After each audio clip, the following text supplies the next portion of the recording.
What's up, guys? Welcome to Reviews on Tab. I am an Arcadium, and today we'll be reviewing a movie called All Day and a Night. It's available on Netflix. This is not a Netflix video. I just happened to be watching a lot of Netflix because of the shutdown.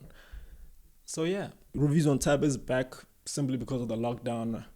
I've got a lot of time. I've been watching a lot of stuff, and a lot of people are overwhelmed with the content and not sure what to check out. So I'm just gonna spend this time reviewing stuff and suggesting stuff to you guys, and you guys can let me know what you think in the comments if you liked it or not, if you agreed or disagreed.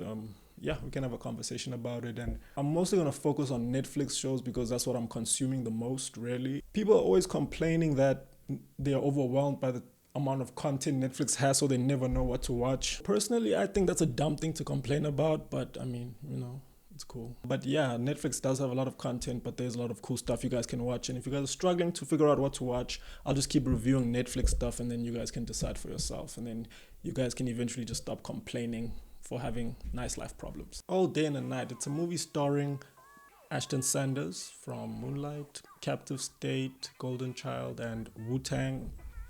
Yahya Abdul-Mateen from The Get Down, Watchmen, and Candyman, obviously, and then Jeffrey Wright.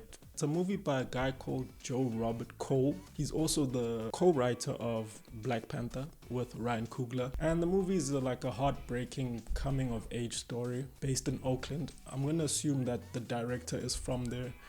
Simply because Ryan Coogler's from there. Killmonger is from Oakland in Black Panther, and he co-wrote it with Ryan. So I think somehow there's a history there.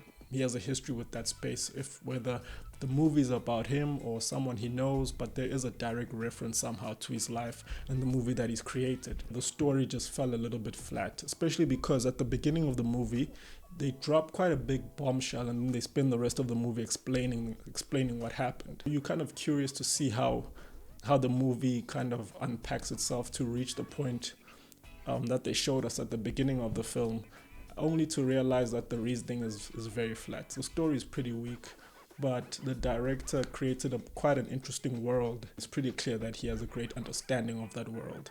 I don't think he did any research. I just think he's from there. You can tell when a film director has some sort of personal attachment to what he's creating, and that's just what it felt like when I was watching this movie. The character, who played by Ashton Sanders, and he's an aspiring rapper who's also kind of like a rough around the edges robber. He literally robs people, but he's trying to make it as a rapper, but they don't really unpack his rap career. They just show him making music here and there, but he has no actual active pursuit of being a rapper. Or I don't know if that's deliberate to show that maybe he believes nothing will ever come of it because of where he's from, but there's just no actual active story around him trying to make it as a rapper.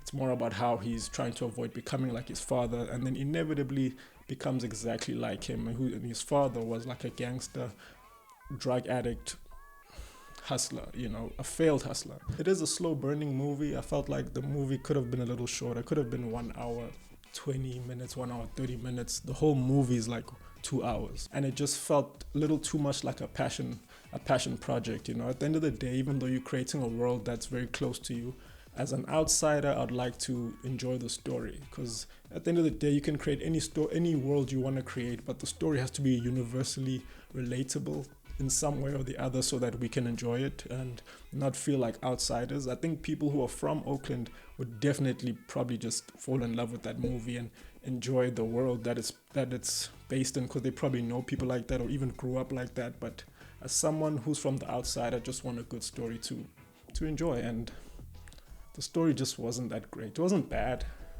but it just wasn't that great. You kind of get a little bored because you just want the story to unpack a little faster, and then you get slightly disappointed at the end because the climax of it it's very anticlimactic in comparison to the bombshell that was dropped at the beginning of the movie. So All Day and a Night, it's a movie available on Netflix. Came out about a week and a half ago, and you guys should check it out. I think it's worth watching, but it is a pretty slow movie. But the world of it is so interesting that you kind of keeps you curious. But I just didn't like the way it ended. I wasn't really happy with the climax of the film. And that's what I realized about new directors. They struggle with the third act of their movies. The first and the second acts always very strong. Starting a movie is very strong. Like, you can just lay it all out and then people get curious, people ask questions, and you spend the whole movie answering those questions. And that's where the hard part comes in. And then the third act is when you kind of finish your movie. Tying your movie up is, it's not an easy thing to do. It's an actual skill of storytelling. And as a first-time director, it's a lot of first-time directors struggle to do that. They struggle to tie their movies up. It's easy to have a dope concept, and bring it to life, but you have to conclude your movie in a way that kind of satisfies us as the viewer. And it's not an easy thing to do. So, but it's not a bad movie at all. It's actually very good. So I would suggest people watch it. And if you have watched it, let me know what you guys think. Please don't forget to watch Role Models, also available on my channel. Please don't forget to watch The Sisterhood of the Traveling Goer, also available on my channel. I'm going to put cards and links below. And yeah, watch my short film, Two Sides of the Same Price. Yes, I don't have dreadlocks anymore, but it's still the same person. And yeah, thank you guys for watching. Peace.